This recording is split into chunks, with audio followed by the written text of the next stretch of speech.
Hey guys, welcome back to the Vin Review. It's your boy Melvin, and let's get into it. So, today we will be talking about Scream Queens. If you know Scream Queens and if you watched it, then I believe you thought that Scream Queens was going to be major successful. It was going to have very many seasons, right? Well, that wasn't the case. And recently they have announced that they are working on a third season. So, yeah. After I saw the announcement, then I had to do this video. So Scream Queens premiered on the 22nd September in 2015 on Fox in the United States, and it ran up to 2016 with only 2 seasons. The show followed a group of girls in a sorority. The girls are called the Chanels, and if you hear the Chanels, you obviously think the Heathers back in the late 80s, which was also a slasher horror thriller. So that was like to pay homage to Heathers, and I felt that was good. But then Heathers was serious, right? But then this was not. This is one of those shows that really did not take itself seriously, and the girls in the sorority were just terrible. And then so the events start happening when they are told to enroll anyone who wants to join the sorority is allowed to join. So this is where we see a serial killer come in and starts killing people, and then there's this whole body count, and then it's just it's fun, it's fun, it's engaging and everything. Though we entered the show thinking that it was going to be an anthology, we thought that every new season was going to bring in new characters and everything else new. That was not the case, but then I'll get to that in a while.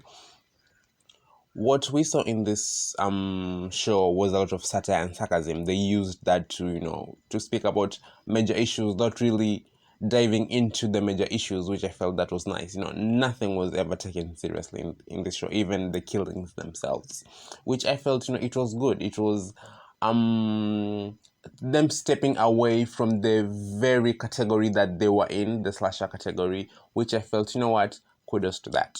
So what happened? The cast was awesome. They had Ariana Grande, they had Nick Jonas, Emma Roberts, Jamie Lee Curtis. They had so many incredible people, including Kiki Palmer.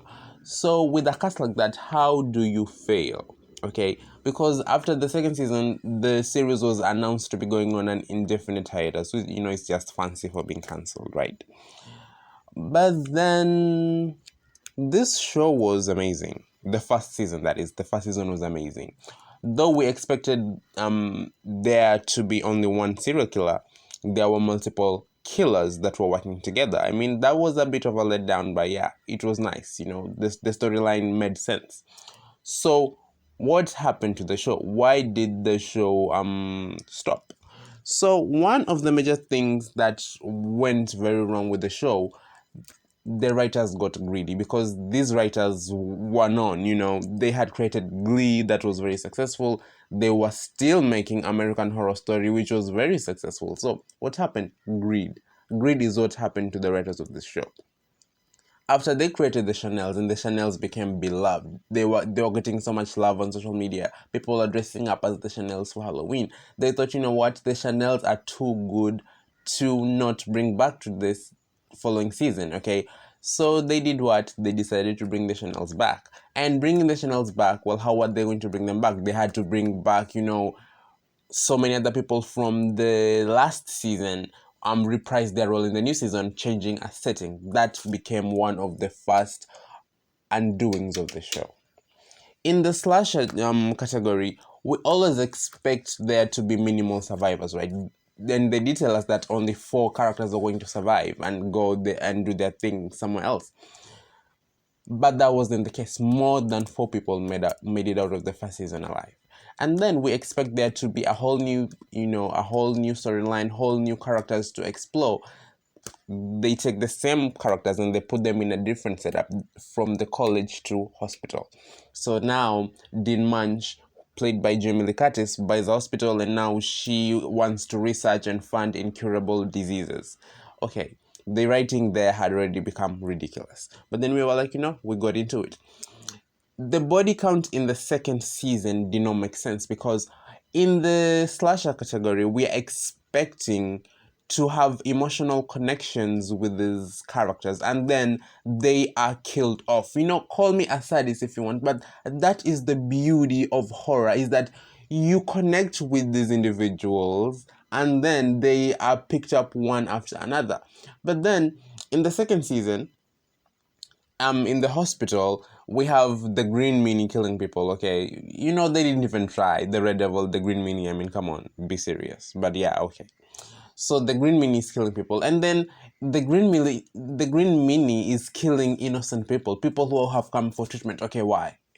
Why are you killing people that no one cares for? I mean, you're gonna kill some guy that came to the hospital with some disease. We don't have an emotional connection with the characters. It really didn't feel like a mystery per se, because the first season there was a mystery of who was going to make it out of the season alive. But then in the second season, we knew that the three Chanels were going to make it out alive. The Dean Munch was also going to make it out alive. So, what was the mystery? It wasn't a matter of if, but it was a matter of when. When they were going to defeat the killer. And some slasher films, actually, the killer ends up the winner. So we thought that maybe, that was the case. But then we already saw the first season format, right? And so the second season really was a bit of a duplicate of the first season, because the first season serial killer was called the Red Devil. And then in the second one, was like, well, let's just call him the Green Meanie, So it's like, let's just put in the same exact first plot line with the same characters, and people are going to enjoy that. No one enjoyed that. Okay, that is why the second season became the lowest rated season, and that is why the series was discontinued, because there was nothing exciting to watch. I got into it and I was bored. I don't think I even finished the second season. The second season was so bad. It was terrible. You know, that is just my opinion. I mean, the second season was not it. I'm telling you, the second season was bad. How I feel he could have spun it is, what they do in American Horror Story, new season, new characters, same actors, new characters. That is what he could have just done. Emma Roberts playing another character. But then that is just my opinion. Anyway, like, comment, and subscribe to the channel, and have an amazing day. Thank you.